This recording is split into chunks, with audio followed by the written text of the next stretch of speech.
My name is Madeline Harper, and I am 32 years old. I never imagined that a single afternoon could shatter my life in an instant. Yet here I was lying flat on the cold stone of my parents' backyard patio, unable to feel anything below my waist. The sun was warm on my face, the smell of grilled steak drifting from the barbecue. And somewhere above me, my brother Derek's laughter rang out sharp and cruel.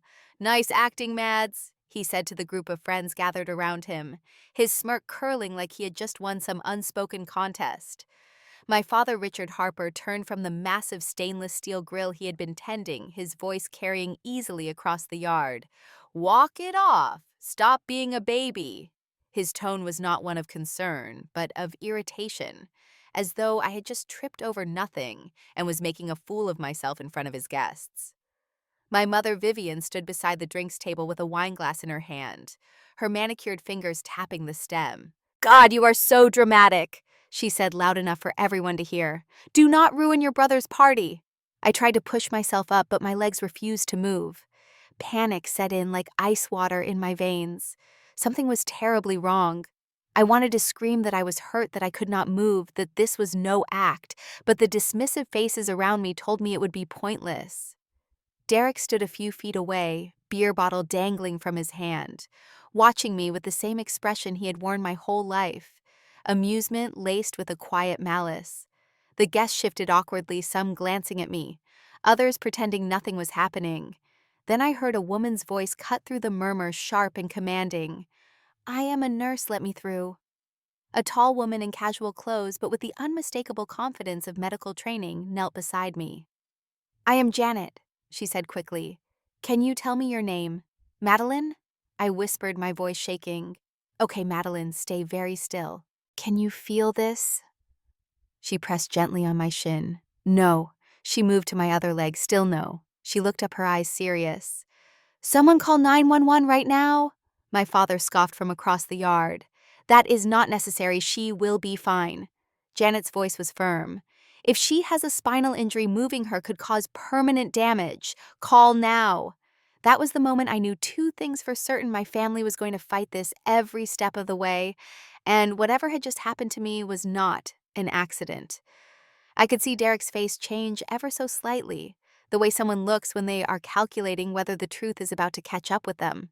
The voices of the guests faded into background noise as I stared up at the blue sky, my body refusing to obey me, and wondered if this was the moment my life had just changed forever. Growing up in the Harper household was like living in a perfectly staged photograph. From the outside, we looked like a model family in a quiet suburb of Portland. My father, Richard, was a retired Navy officer who now worked as a security consultant. My mother, Vivian, was the epitome of a suburban hostess, with her hair always perfectly styled and her smile as polished as the silverware she used for dinner parties. My older brother, Derek, 3 years my senior, was the golden child, the center of their world, the one who could do no wrong. And then there was me, the one always told I was too sensitive, too emotional, too dramatic. My earliest memories are of learning that pain was not to be acknowledged, at least not mine. When I was 7, Derek shoved me off the porch steps during a game of tag. I landed hard, my arm snapping in a way that made me scream. Dad didn't ask if I was hurt, he just told me to get up and stop crying in front of the neighbors. Mom looked at my arm pale and swelling and said we'd see how it was in the morning before deciding on the expense of a doctor. That night, I lay in bed with tears soaking my pillow until I fell asleep. By the next morning, the bruising and pain were impossible to ignore, and only then did they take me to urgent care, where the doctor told them my arm had been broken for nearly 12 hours. Even then, Derek didn't get in trouble. He said it was an accident, and my parents nodded like that was the end of it. This pattern repeated itself over the years. At 14, I fell down the back steps when Derek tripped me carrying laundry, hitting my lower back so hard I could barely walk for a week. I begged to see a doctor, but Dad said there was no point wasting money on what was obviously just a bruise. At 16, Derek stole my sketchbook and ripped it to shreds in front of his friends. When I told my parents, they laughed it off as sibling teasing. I learned quickly that resisting only made the punishments worse, that any injury or humiliation I suffered would be reframed as my overreaction. By the time I left for college, I had built my own life far from them, teaching art at a small community center, surrounding myself with friends who actually listened when I spoke. But the weight of that upbringing never left me.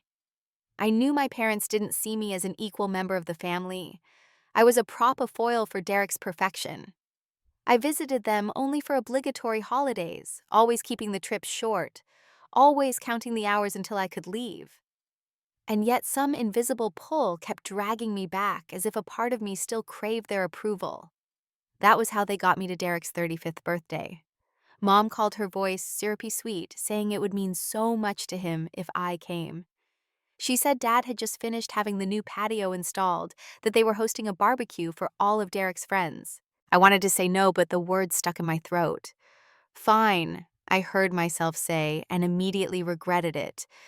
What I didn't know then was that this visit would cost me far more than an uncomfortable afternoon. It would cost me the independence I had fought for since the day I left that house. Because in the Harper family, your pain was your problem, and if it got in the way of their celebrations, they would make sure you paid for it. This was the unspoken rule I had lived under my whole life. And now, lying there on the stone patio with my legs refusing to move, I realized the price had just gone up beyond anything I could have imagined. Derek's status as the untouchable favorite was not accidental. It had been cultivated from the time we were children. Dad adored him because he was the son who mirrored his own younger self, broad-shouldered, competitive, willing to push boundaries without caring who got hurt. Mom reinforced it by making Derek the centerpiece of every family gathering, praising his athletic wins and excusing his losses, smoothing over every mess he left behind. It was an unspoken arrangement. Derek could do whatever he wanted, as long as it didn't tarnish the Harper image. My role in that arrangement was to absorb the damage. When Derek was 13 and I was 10, he decided it would be funny to lock me in the backyard shed during a thunderstorm. I remember pounding on the door, sobbing in the dark, the smell of gasoline and damp wood filling my lungs. When Mom finally found me hours later, she scolded me for making such a fuss and told me to thank Derek for letting me out.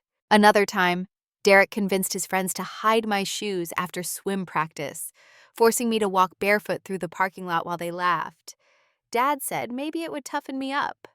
Every slight, every humiliation was brushed off as harmless fun. Over the years, the games became more calculated. Derek knew how to choose moments when witnesses would assume he was joking, when my protests would seem petty or overblown. He learned the art of plausible deniability, turning cruelty into something that could be explained away with a smile.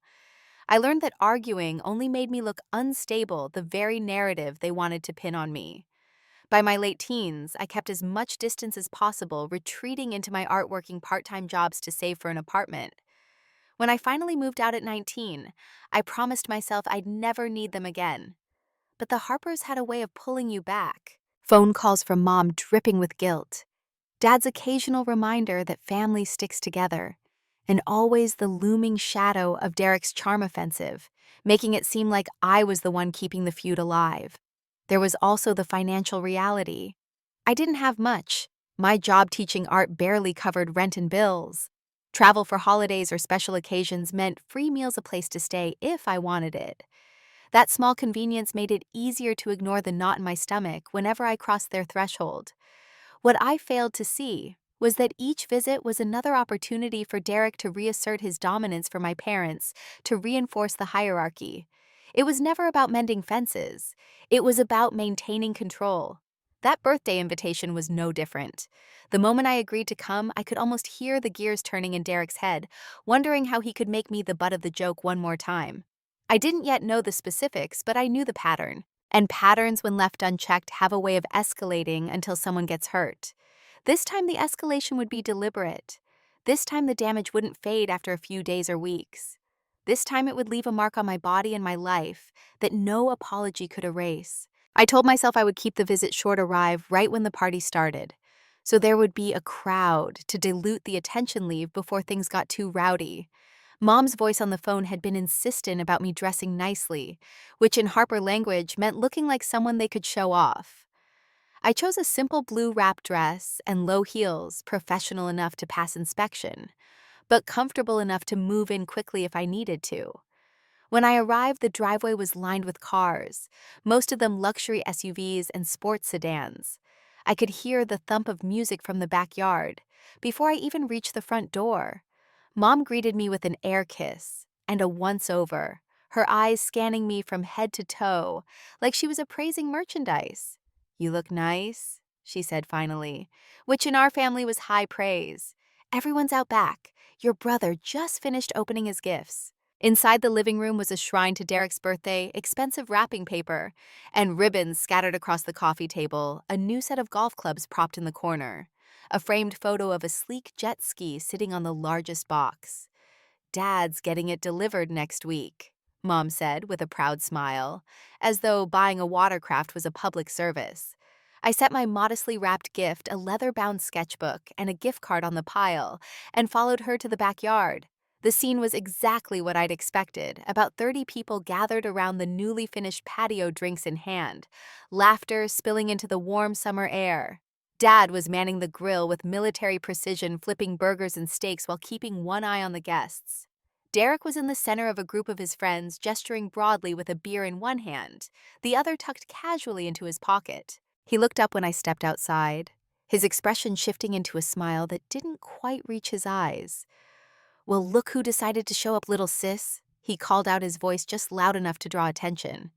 He pulled me into a hug that was a shade too tight, holding on just long enough to make it feel like a show of dominance. "Happy birthday," I said, stepping back quickly. "The place looks nice. Dad spent a fortune on this deck," Derek said, sweeping his arm toward the gleaming stone and wood. "Custom work, the best materials. You know, quality stuff." The implication was clear, things worth investing in, unlike me. I made my way toward the drink table and poured myself water, deciding to stay sharp. For the first hour, I managed to blend into the background, chatting with a couple of Derek's friends' spouses, who seemed just as uninterested in the bro-heavy banter as I was. But as the alcohol flowed, the atmosphere shifted. The laughter grew louder, the stories more pointed. Derek started recounting old pranks from our childhood, each one designed to humiliate me, telling everyone about the time he convinced me our neighbor's cat was rabid, or the summer he put hot sauce in my soda when I wasn't looking. His friends roared, some slapping him on the back as though cruelty was a mark of wit. I felt my cheeks burn but kept my expression neutral. I had no intention of giving him the satisfaction of a reaction. Eventually, I decided I'd had enough. I set my glass down and started toward the house to grab my bag. That's when Derek stepped into my path. "Leaving so soon?" "The party's just getting good. I have a long drive," I said evenly, trying to sidestep him.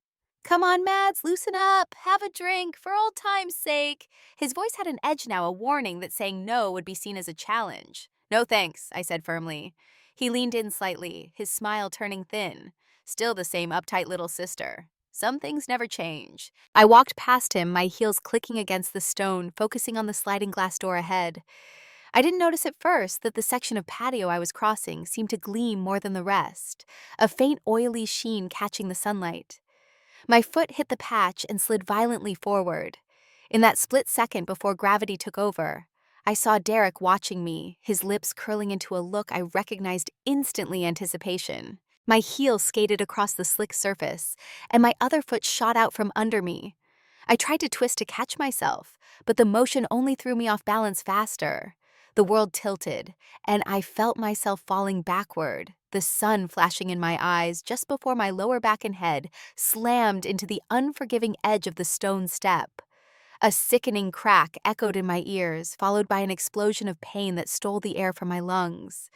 My vision swam, spots dancing before my eyes, and for a terrifying moment I couldn't tell which way was up. Then the pain in my head was joined by a horrifying realization. I couldn't feel my legs.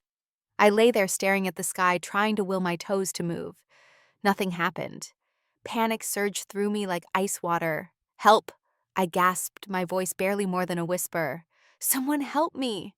The first face I saw looming over me was Derek's, his beer bottle still in hand. "Nice pratfall, sis," he said with a smirk, turning to his friends. She always did have a flair for the dramatic. Laughter rippled through the group. "I'm serious," I managed to say, my voice rising with desperation. "I can't move my legs. I think I hit my back." Derek rolled his eyes. "Get up, you're embarrassing yourself."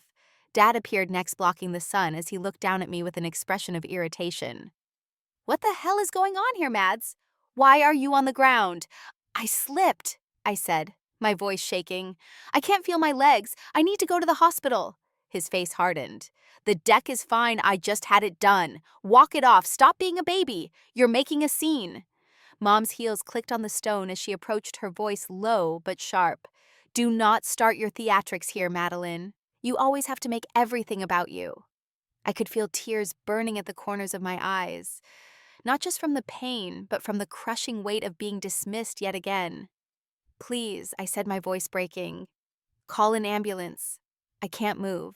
The crowd had started to gather now, a circle of faces shifting between curiosity and discomfort. Most of them stayed back, glancing at Derek, as if waiting for him to signal whether this was real or just entertainment. And then through the murmurs, a new voice cut in, steady, authoritative. "I'm a nurse. Let me through." Janet knelt beside me, her eyes scanning my face before moving quickly to my legs. "Can you feel this?" she asked, pressing along my shin. "No." "And this?" "Nothing." Her jaw tightened. "Do not move her," she ordered, looking over her shoulder. "Someone call 911. Now." Dad started to protest, but Janet didn't look at him. "If this is a spinal injury and you move her, you could paralyze her permanently." I already couldn't feel my legs, but hearing her say it out loud made the panic spike in my chest. As someone finally pulled out a phone, I saw Derek step back, his smirk faltering for the first time. It was in that moment, as the reality of my condition sank in, that I realized the truth. This hadn't been an accident. The wail of sirens in the distance grew louder, cutting through the murmured conversations and the hiss of the grill. Janet stayed beside me, one hand on my wrist, checking my pulse, her calm voice telling me to focus on breathing. "Just keep your head still, Madeline," she said. "Help is almost here." I wanted to believe her, but every second felt like an eternity. My legs might as well have been made of stone. I could feel nothing below my waist, and the pain in my back pulsed in sharp waves that made it hard to think. The paramedics arrived through the side gate, 3 of them in Navy uniforms, moving with brisk efficiency. The lead, a tall woman with cropped hair named Sarah, according to her badge, knelt down beside me. "Where's the pain?" "Worse lower back and my head," I said. "But I can't move my legs." She nodded, her expression professional, but with a trace of concern. "We're going to stabilize your neck and back before we move you. Can you tell me exactly how you fell?" I glanced toward the section of patio where it had happened. It felt slippery, almost oily. Before I could say more, Janet spoke up. "I checked it, it's not water, feels like some kind of oil." The paramedic named Mike crouched over the spot, rubbing his fingers against the stone. "This isn't from the weather," he said. Sarah's gaze shifted to Derek, who was standing stiffly a few feet away. "Sir, do you know anything about this?" Derek hesitated, then mumbled, "I put some deck oil down. Just a joke. I thought she'd slip a little, maybe fall in the pool. I didn't think—" His voice trailed off. Sarah's face hardened. "Deliberately creating a slipping hazard that causes injury is no joke." She turned to Mike. "Document it and bag a sample." My father started to speak, his voice rising in defense of Derek, but Sarah cut him off. "Sir, she's your daughter, and she's showing clear signs of a serious spinal injury. Delaying care in a situation like this can have permanent consequences. We're also going to need police on scene." The word police landed like a stone in the middle of the backyard.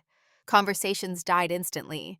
My mother's eyes darted around, her concern not for me, but for how this would look to the guests. "You don't need to involve them," she said, forcing a tight smile. "We can handle this as a family." Sarah ignored her. "We're moving her to a backboard now. Don't touch her unless you're part of the team." The paramedics worked quickly, fitting a cervical collar around my neck, sliding a rigid board beneath me, and strapping me in place. Even with their care, the movement sent searing pain up my spine, and I cried out despite myself. "Hang in there," Sarah said. "We'll give you something for the pain once we're in the ambulance." As they wheeled me toward the gate, I caught sight of Derek, pale and silent now, his beer abandoned on the table. Behind him, my father's jaw was clenched so tight, the muscle twitched, and my mother was smoothing her dress over and over like she could iron out the scandal. I didn't know then how far this would go, but in that moment, I understood something clearly. For once, they were not in control of the story. The ride to the hospital was a blur of flashing lights, the steady beep of the monitor, and Sarah's calm voice telling me we were almost there. They had given me something to dull the pain, but the fear stayed sharp. I kept testing my legs, willing them to twitch, but nothing happened. When we arrived, a trauma team was waiting.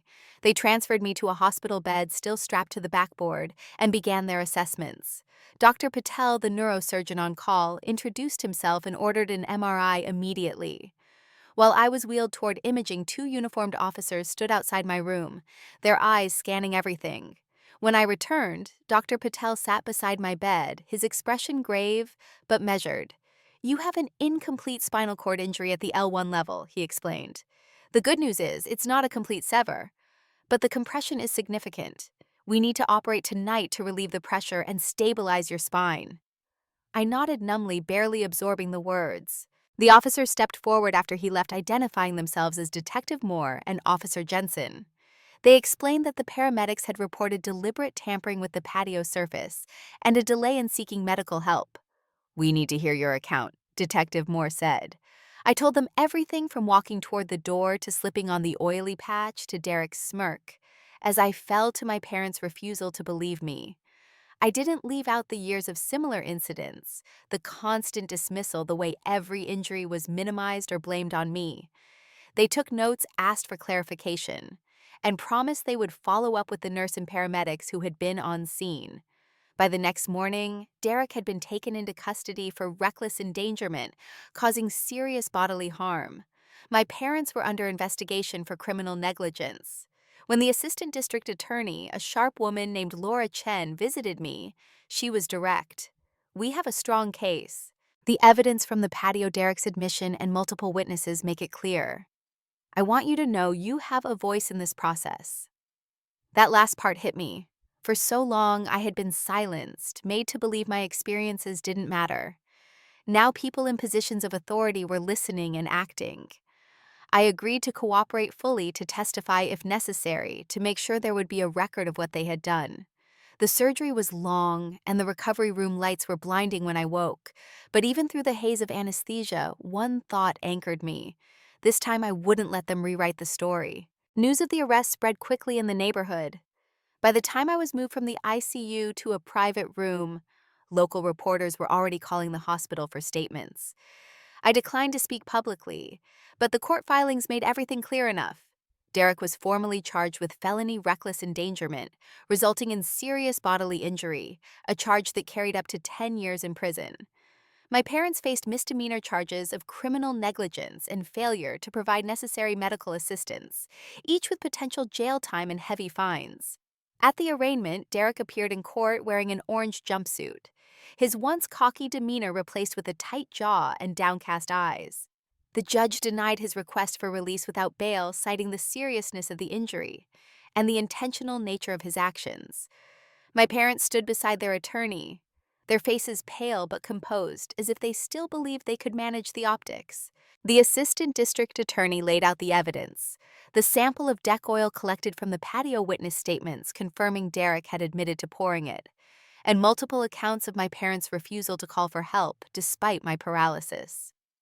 The defense tried to spin it as a misunderstanding, a momentary lapse in judgment, but the weight of the facts was undeniable.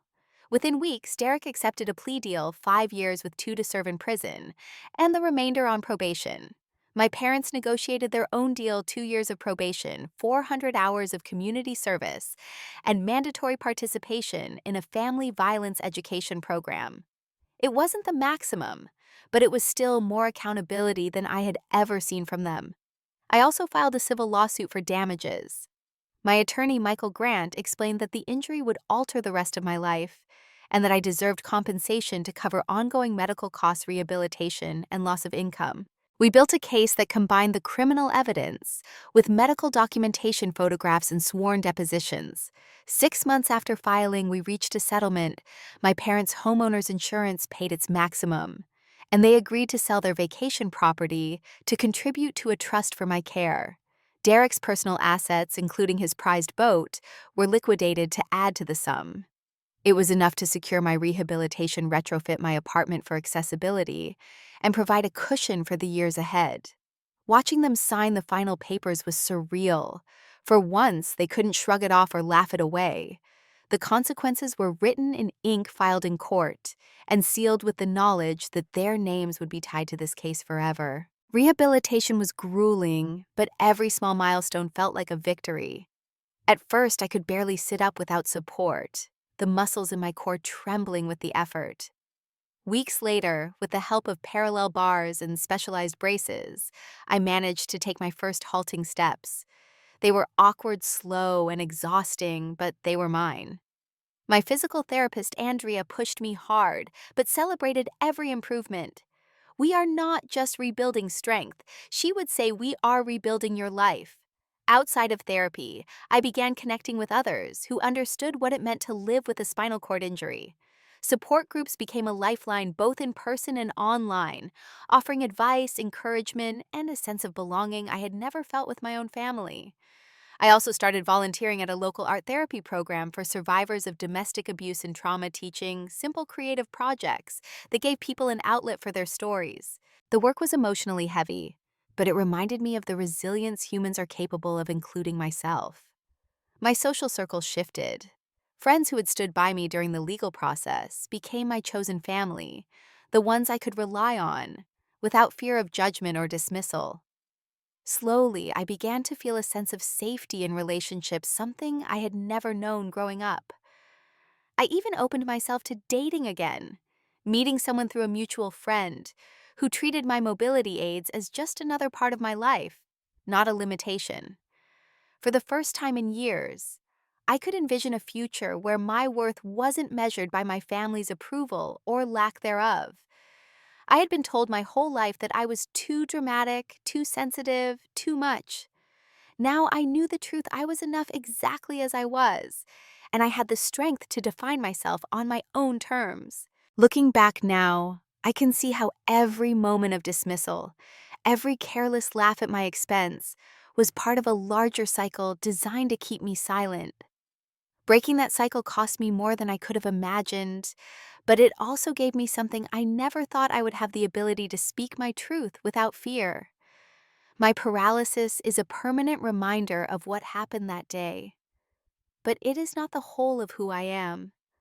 I have learned that family is not defined by blood or shared history, but by who shows up when you need them most, who believes you without hesitation, who stands beside you when the rest turn away.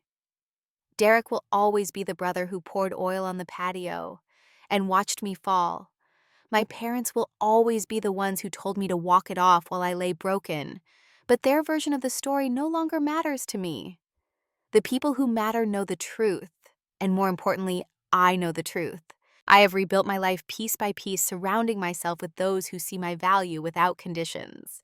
Through my work in art therapy, I have helped others find their voice, and in doing so, I have strengthened my own.